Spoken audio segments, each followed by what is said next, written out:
What's up, you guys? It's your boy, Amran Majid Hernandez, coming back at you again, currently with Coldwell Banker Realty. But today we're in a classroom because we are going to learn about the home buying process from A to Z. What do you need? What's it like? And what do we do afterwards?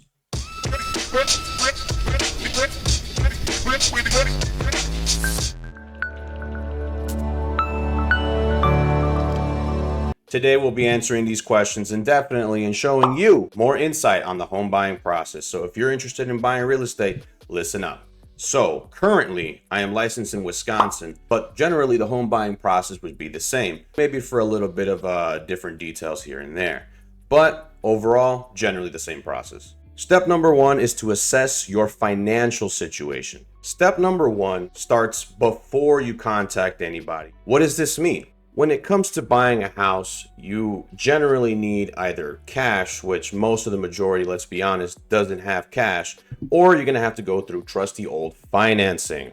And when you're financing, they're going to want to assess your financial situation. That's number one. On top of that, the bank is going to want to make sure how much savings you got. Another important factor is your job history and also your credit score. Work hard, assess your finances, and invest in yourself. I would be doing you a disservice telling you otherwise. Thanks for the advice.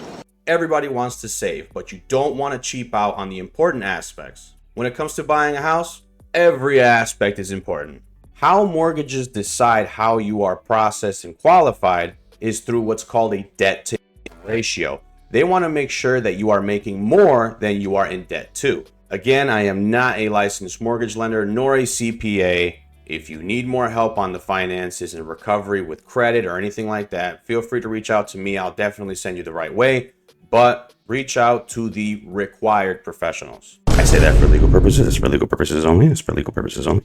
Now let's get back on track. The second step is to reach out to a financial institution and get a pre-approval. Reach out to a mortgage lender. I know a bunch of mortgage lenders, but generally speaking, if you know a mortgage lender, reach out to them. They're the ones who are going to let you know how much you're qualified for and what your down payment is. Basically, all the numbers, all the monies. Come on, Mr. President. Show me the money. It's generally around the same thing you would either need for renting or a little more. After you get the pre-approval process done and you get your pre-approval amount, that's very powerful for us to understand what your price range is. And depending on the market, how we can negotiate on your behalf. Now, the last thing we want to do is take any client window shopping, where we're showing you houses in the $500,000-$600,000 range, but you're only really pre-approved for $200,000 to $300,000. I don't want to have to break it to you and make it an ugly breakup, but I give it to you straight. I'm not going to let you see houses that are outside of your range because I don't want that idea in your head that you could have lived here, but now you can't. It just adds a whole bunch of unnecessary pressure to the process. Let's keep it nice, simple, and easy. Now we want to discuss down payment and closing costs. This is the realistic scope of what's going to be charged. These are the things you are going to need the funds for. Let's go in depth. Depending on your mortgage program, it'll give you a specific set percentage of a down payment. Usually a conventional loan will be anywhere from 3 to 5%, but let's just use that bare minimum for the example. Let's say the purchase price of a house you're interested in is $100,000. Your down payment for your loan is 3%. Your down payment is $3,000. Now, some of the closing costs will include the following. We're going to have to pay out of pocket for inspection. As the buyer, that is your obligation. The appraisal, because the appraisal is ordered by your financing, so it will be included with the bill. Any bank fees or closing fees, depending on your financial institution, they will legally have to let you know what these fees look like, where they're being implemented, and how you will pay. Any title fees and so forth. If you're looking to buy residential property with a residential real estate agent, these are some of the closing costs you will generally come across. So with closing costs and down payment, two separate things, you get a realistic aspect of what it really costs to buy property. Now, step 3 is where you would call me. And the reason you want to reach out to a licensed real estate agent is the following. Let me pitch you a scenario. Buying property is one of the biggest purchases in most people's lives. Now, when working with a licensed real estate agent, you get many benefits, such as negotiation tactics, someone who is contractually obligated to provide you the best service in your best interest, due diligence, and best of all, in most cases, it's free. Free to you, not to the seller. Not to the seller. We still get paid, but generally here in Wisconsin, our commissions get paid out by the seller. Only in unique circumstances do buyers pay our commission. Is that not a benefit? Oh, hell yeah! Now, if you want to go on your own in the real estate world, I applaud you. That takes bravery. That takes balls. Okay, but just remember, if you're not working with a real estate agent and you find an agent who has a listing, remember that they have a due diligence. They are contractually obligated to have the seller's best interest in mind. The listing agent owes client privileges to the seller. Remember this. So they won't always have your best interest in mind. Real estate agents know the market like the back of their hand. We see it every day. We wake up, we eat, shit, and breathe the real estate market. So real estate agents have access to off-market deals as well as oncoming listings. We're seeing the status of our market every day, so we know where the hot areas are at. And frankly, we know what's a good deal. And with that being said, would you not like somebody on your corner? So unless you want to be rummaging through documents, understanding contract law, spending hours of your day to find the perfect properties, and add some additional hours to learn how to negotiate, then you should be hiring an agent. Remember, biggest purchase in most people's lives, do not screw it up. We take on all those burdens and more because that's what we are paid to do. It is called due diligence. We rummage through every document and assure that the process is nice, clean, and simple for our clients. And I always tell my clients, the only thing you got to be worrying about with me is answering the phone and checking your emails. Step 4, property search and showings. Now that you've contacted your agent and you've gotten in touch with me and we chuckled it up on the phone a little bit, we will discuss your needs and wants in the property you're trying to find. And then we'll correlate that with your pre-approval amount, giving us a price range and a realistic view of what you can actually afford.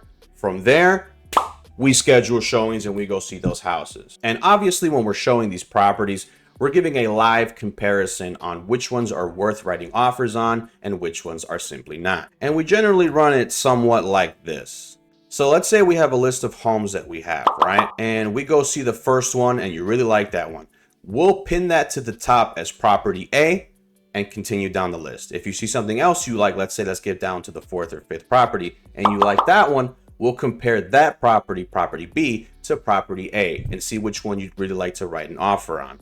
Step 5, making the actual offer. Basically, an offer to purchase is a bunch of legal documents stating that you are looking to buy the property. It states your financing, your contingencies, which means provisions, things like inspections and appraisals to ensure you know what you're buying, price, additional documents, etc. If you've hired a licensed real estate agent, they will handle this process for you. Too many documents for you to worry about. But they will explain to you in detail what is included in the offer to purchase. And those are just some of the things included. Depending on your offer, other things can be included. What's also important to review before you make an offer is review the seller's disclosures, meaning that the best person who knows about the condition of the property is the seller. So they usually find out a real estate condition report, which basically gives us an understanding of what they're aware of when it comes to the property's defects and or anything that we might need to be aware about. Let's say the seller is aware that their basement is leaking water and we conduct an inspection and say, hey, this basement is leaking water. Sorry, the seller already knew that and they told us, so we should have been aware before writing the offer. Your agent should be able to understand the situation, read the documents, and let you know beforehand what the defects might be if it's been pronounced in the seller's condition report. If it hasn't been made aware to us and we find it in an inspection, which we will cover later, we can negotiate, which we will get into. Now, for step number 6, we have this table, which we will review and summarize at the end. Once we write an offer and it's accepted, we start this contingency period. Now let me explain. We want to focus here on the middle section where it says contingencies. So the first contingency we have here is the inspection. Now, an inspection is where a licensed inspector comes into the property and they give you a full report of all the defects that are included in this property. Obtaining mortgage financing, this is where the mortgage company gives you a loan commitment, basically stating that you're all clear and good to go. Obtaining homeowner's insurance, this is a must, and For everyone out there, this is a must. No ifs, ands, or buts about it. Resolving any issues. This might include any unpaid taxes or any IRS problems. Make sure that we resolve any financial issues before we get to this spot. And this is the importance of going back to the first step and assessing your financial situation. What you don't want to do is get an accepted offer and then find out later that you can't because financing won't be able to suit your budget, your debt to income ratio is off, or you're lost your job, or had some major credit change, like in the middle of a home buying process, you go out and buy a car with your credit. That is a one-way ticket to destroy your deal and have your real estate agent really hate you. Now, order appraisal. I like to make a distinction between these two because my clients get these sometimes mixed up. An inspection and an appraisal, two different things. An inspection, what we went through, is to verify the safety of the house to make sure there's no defects, anything we might need to be aware of that needs to be negotiated. We take care of that with the inspection. The appraisal is kind of like an inspection, but it's from the bank. It's from your financing. So if you apply with US Bank would send out an appraisal agent, which comes out and verifies the value of a home, what it's made of, the build style, where it's located, the neighborhoods in the area. And most importantly, they want to make sure you aren't overpaying for a property in an area where all the property values are significantly lower. And next is to obtain title insurance. This is different from homeowners insurance because this basically helps you in the situation where there are encumbrances on your title. Sometimes past foreclosures like liens or anything like that. And here's the thing, there is more to inspect than just the physical aspect of a property. We also have to inspect the title. Title insurance will handle that for you, give it to you free and clear so you can continue with the transaction and make it to the closing table. Step 7 is finalizing, financing, and closing. Your financing institution will help you understand what you're bringing to the table so that way you can organize your funds, providing documentation, and then coordinating with lenders for the closing date. Once we've got all that out of the way, me and you will revisit the property for a final walkthrough. This is generally for the purposes of making sure that the property was left how it was stated in the contract. If somebody says they're going to leave dishwashers, dryers, and refrigerators, we're going to make sure all of that is still there. From there, you go on to signing some more documents for transfer of ownership. Now, here are some post-closing date tasks for the buyer after our final walkthrough. Want to make sure we obtain that homeowner's insurance from before and make sure that's active and you have an actual policy in place before closing. Setting up your utilities like water, electricity, such and so forth. And then arrange your moving arrangements. Update your addresses with whatever required accounts needed. And most importantly, obtain a financing plan to keep home ownership. Last thing we want to be is house poor. This is house broke. You don't want to be stuck paying everything you have in a monthly payment and you can't afford furniture, you can't afford food, you can't afford gas, and you can't afford to make it to work. We want to avoid this at all costs to stay in your price range. So, in conclusion, we will summarize one more time the home buying process step by step. Obtaining a mortgage pre-approval, which is what we went through. Reach out to your mortgage lenders. Discuss your wants and needs with your real estate agent. So reach out whenever you get a chance. If you're looking to buy real estate in Milwaukee, if you're looking to buy real estate in Wisconsin, reach out to either me or the thousands of others that'll be able to help you. From there, we want to select the properties we want to view for showing. We want to go view the properties and make sure this is something you want to live in. From there, we write an offer on the property. We negotiate terms to see what fits best for the seller and the buyer. And from there, hopefully, your offer gets accepted. If not, we restart at the top from viewing properties. And we continue to go. Once we get an accepted offer, our contingency period starts with our appraisal, our inspections, our earnest money deposits, such and so forth, to obtain mortgage financing, homeowners insurance, and to resolve any last issues. We finalize financing by obtaining funds for closing. We meet at the closing table and you close on your new home. And from there, I give you the keys to your new house. So this has been the home buying process in depth. I hope you've learned something. If you've got any more questions, leave them in the comments. I'll try my best to respond.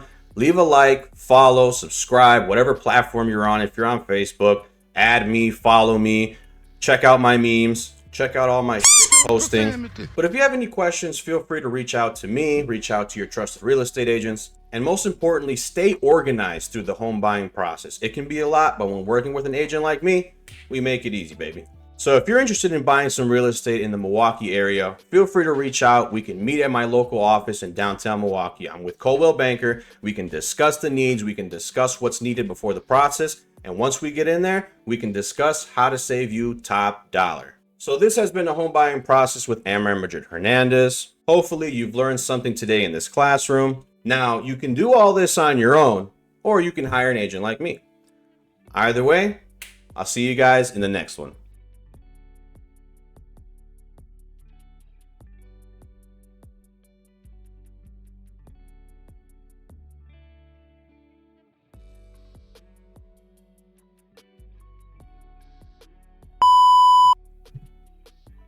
Look at this frame rate, dude. This frame rate is insane. That's the first thing I'm going to replace on Amazon. Here, I'm about to look that up right now. Give me a second.